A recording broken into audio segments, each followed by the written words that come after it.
Assalamualaikum warahmatullahi wabarakatuh.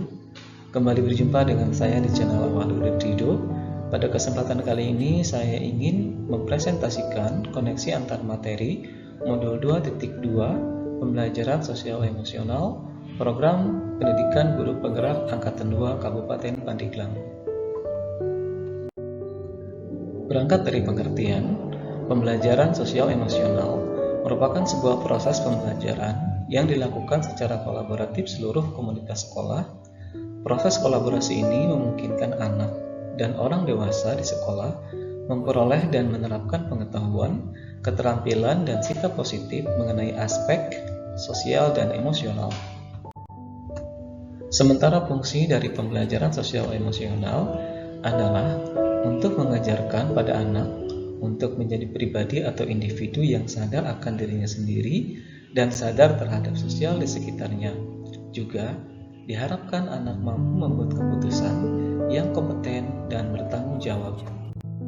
Pertanyaan, mengapa pendidikan sosial emosional itu penting? Karena pembelajaran sosial emosional dapat meminimalisir perilaku-perilaku negatif dan menanamkan perilaku-perilaku positif sehingga terbentuknya karakter unggul pada peserta didik. Lalu, bagaimana strategi penerapan pembelajaran sosial emosional di sekolah? Strategi penerapan pembelajaran sosial emosional di sekolah dapat diterapkan melalui 3 ruang lingkup. Yang pertama adalah rutin, misalnya kegiatan lingkaran pagi atau circle time, atau kegiatan membaca setelah jam makan siang, atau kegiatan-kegiatan lainnya. Yang kedua adalah terintegrasi dalam mata pelajaran, misalnya melakukan refleksi setelah menyelesaikan sebuah topik pembelajaran, atau membuat diskusi kasus, dan juga kerja kelompok untuk memecahkan masalah dan kegiatan-kegiatan lain. Kemudian yang ketiga adalah protokol, misalnya menyelesaikan konflik yang terjadi dengan membicarakannya tanpa kekerasan, mendengarkan orang lain yang sedang berbicara, dan pada protokol ini dapat diterapkan dalam bentuk kesepakatan kelas. Kemudian, kompetensi apa saja yang harus dicapai di dalam pembelajaran sosial emosional? Di dalam pembelajaran sosial emosional, ada 5 kompetensi yang harus dicapai. Yang pertama adalah kesadaran diri. Dengan kesadaran diri, peserta didik diharapkan mampu mengenal kekuatan dan kelemahan yang dimilikinya. Yang kedua adalah pengelolaan diri. Ketika anak memiliki pengelolaan diri dengan baik, anak bisa tahu kapan harus bertindak dan kapan harus menahan diri. Yang ketiga adalah kesadaran sosial.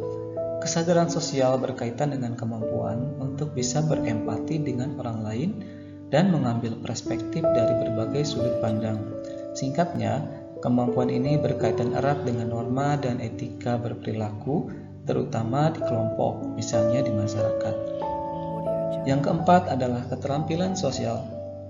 Dengan kata lain, kemampuan berelasi ini berkaitan erat dengan kemampuan berkomunikasi seseorang. Dan yang kelima adalah pengambilan keputusan yang bertanggung jawab.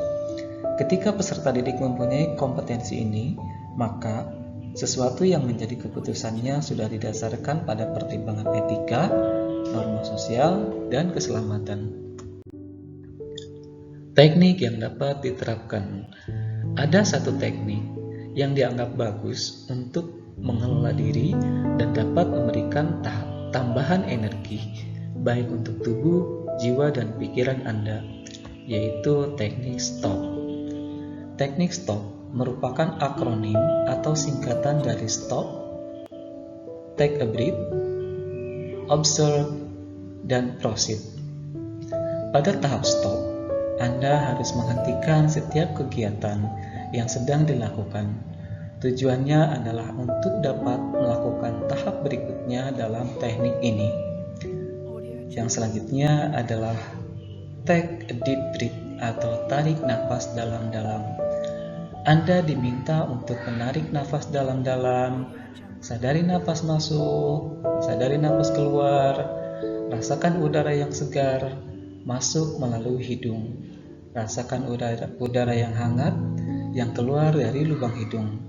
Lakukan 2-3 kali napas masuk, napas keluar. Kemudian observe. Pada teknik ini, mengamati apa yang Anda rasakan pada tubuh Anda. Cobalah amati perut yang mengembang sebelum membuang nafas. Amati perut yang mengempis saat Anda membuang nafas. Amati pilihan-pilihan yang dapat Anda lakukan. Kemudian pada tahap proceed atau lanjutkan. Pada langkah ini, silakan lanjutkan kembali aktivitas Anda dengan perasaan yang lebih tenang, pikiran yang lebih jernih, dan sikap yang lebih positif. Berbicara masalah manfaat.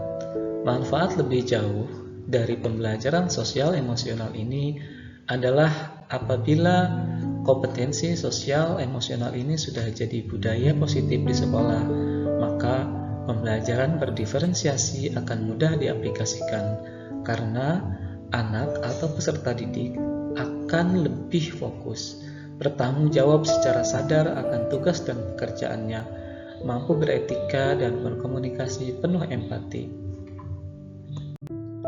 Lalu, apa keterkaitan antara pembelajaran sosial emosional dengan budaya positif?